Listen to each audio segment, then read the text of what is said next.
Hello po, good morning po sa ating lahat. Welcome back na sa ating YouTube channel. For today's video, isang tanong na naman po ng ating pong subscriber ang ating pong sasagutin. Ito ay galing po kay Roderick Hatiko. Shout out po siya dyan, kaibigan. Ang kanya pong tanong ay, ano daw pong pwedeng gawin sa mga inahing baboy na matagal po maglilibor?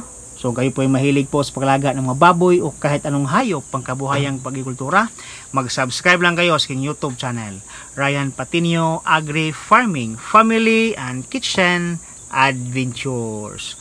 So ngayong araw po mga kaibigan, atin pong pag-uusapan yung paglilibor po ating mga inahing baboy. Kasi minsan meron po tayong mga kasamahan nga mga hog raiser na nakaka-encounter po sila ng mga inahing baboy na matagal maglibor. Meron pong mga inahing baboy po na madali pong maglibor. Sa akin pong experience po mga kaibigan, sa mga nalilibor ko pong mga inahing baboy, mayroon pong nalilibor ng pinakamatagal ng 3 araw. Pero normal ko po siyang pinanganak, hindi ko po siya tinurukan ng pituksal, hindi ko po siya tinurukan ng lutalize.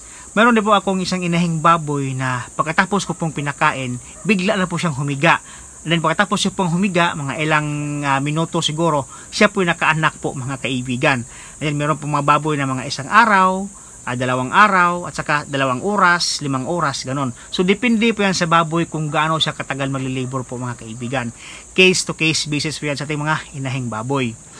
Ngayon, kapag meron po kayong mga inahing baboy at saka gusto nyo po talagang mapadali yung kanyang paglilibor at makaanak po sila agad, pwede po kayong magturok ng lutalize. Ang lutalize po mga kaibigan, ito po isang injectable na ating pong itinuturok sa ating mga alagang inahing baboy para sila po ay makaanak po ng diretso o pangpahilab po ito para mapadali po yung paglilibor nila, ma-shorten po yung paglilibor at makaanak na po ng diretso yung mga inahing baboy.